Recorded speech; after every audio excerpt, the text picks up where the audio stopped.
అడవి నిశ్శబ్దంగా లేదు. ప్రతి శబ్దం నా మనసుతో మాట్లాడుతున్నట్టుంది. అడవి ఎప్పుడూ మౌనంగా ఉండదు బాబు. మనసు వినగలిగితేనే శబ్దం అర్థమవుతుంది. ఈ చల్లటి గాలి నా గుండె లోపల దాకా వెళ్లి భయాన్ని కడుగుతోంది. గాలిదేవుడి శ్వాస బాబు. అది తాకితే భయం కాదు, భరోసా వస్తుంది. జంతువుల అరుపులు వినిపిస్తున్నాయి, కానీ నాకవి భయంగా అనిపించటం లేదు. ఎందుకంటే అవి పాపం చేయలేదు. భయం పుట్టేది మనిషి మనసులోనే. నగరంలో రాత్రి కూడా శబ్దాలే, ఇక్కడ మాత్రం నిశ్శబ్దమే పెద్ద శబ్దం. నిశ్శబ్దం దేవుడి భాష బాబు. అందరూ అర్థం చేసుకోలేరు. ఈ అడవిలో ఒక్క అడుగు వేసినా ఎవరో చూస్తున్నట్టు అనిపిస్తోంది. అది దేవుడి చూపు కాదు, నీ ఆత్మ నిన్ను గమనిస్తున్న చూపు. చెట్ల మధ్య నడుస్తుంటే నా జీవితం కూడా ఇంతే అనిపిస్తోంది. మనిషి జీవితం అడవిలాంటిదే. దారి తప్పితేనే భయం మొదలవుతుంది. జంతువులు కూడా తమ దారిలోనే తిరుగుతున్నాయి. ఎవ్వరూ తొందరపడటం లేదు. ప్రకృతి ఎప్పుడూ తొందరపడదు, ఆలస్యం చేసేది మనిషే. ఈ చల్లటి గాలి నా కోపాన్ని కరిగిస్తోంది. కోపం వేడి బాబూ, ప్రకృతి చల్లదనం.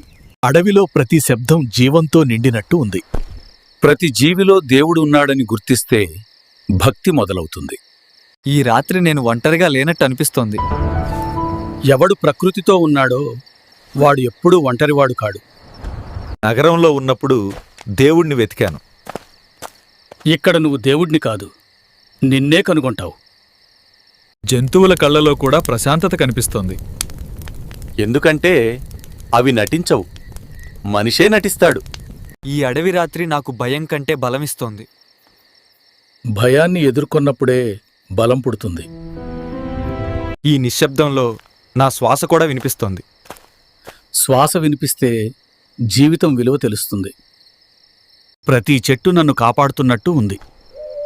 ప్రకృతి తల్లిలాంటిది బాబూ, పిల్లల్ని వదలదు. ఈ రాత్రి నా మనసు ఖాళీ అవుతోంది.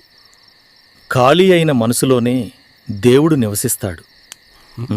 జంతువుల అడుగుల శబ్దం కూడా సంగీతంలా ఉంది. ప్రకృతి సంగీతం వినగలిగితే మనిషి మారిపోతాడు.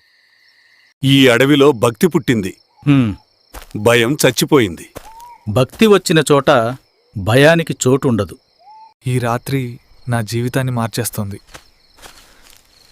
ఒక రాత్రి సరిపోతుంది బాబూ మనిషి మారడానికి. నిశ్శబ్దంలో కూడా దేవుడి పేరు వినిపిస్తోంది. దేవుడు శబ్దంలో కాదు, నిశ్శబ్దంలో ఉంటాడు. ఈ అడవి నాకు అర్థంలా మారింది. మనల్ని మనం చూడాలంటే అడవిలాంటి మనసు కావాలి. రాత్రి అడవి నా గురువుగా మారింది. ప్రకృతి గురువైతే దేవుడు విద్య. ఈ చల్లటి గాలి నా పాపాల్ని తుడిచేస్తోంది.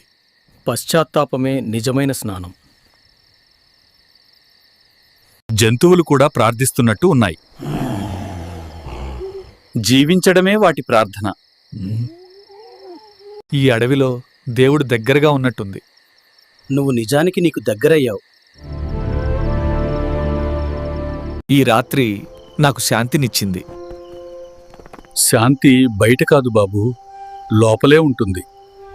నగరానికి వెళ్ళినా ఈ రాత్రిని మర్చిపోను. మర్చిపోకు, జీవించు. ఈ అడవి నాకు జీవితం నేర్పింది. ప్రకృతిని కాపాడితే ప్రకృతి నిన్ను కాపాడుతుంది. ఈ రాత్రి నా జీవితాన్ని మార్చేస్తోంది. ఒక రాత్రి సరిపోతుంది బాబూ మనిషి మారడానికి. ఈ అడవి నాకు జీవితం నేర్పింది.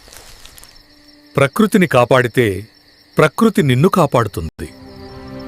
షేర్ చేయండి, కామెంట్ చేయండి. మరిన్ని అప్డేట్ కోసం మా ఛానల్ని సబ్స్క్రైబ్ చేయండి, అలౌ చేసుకోండి.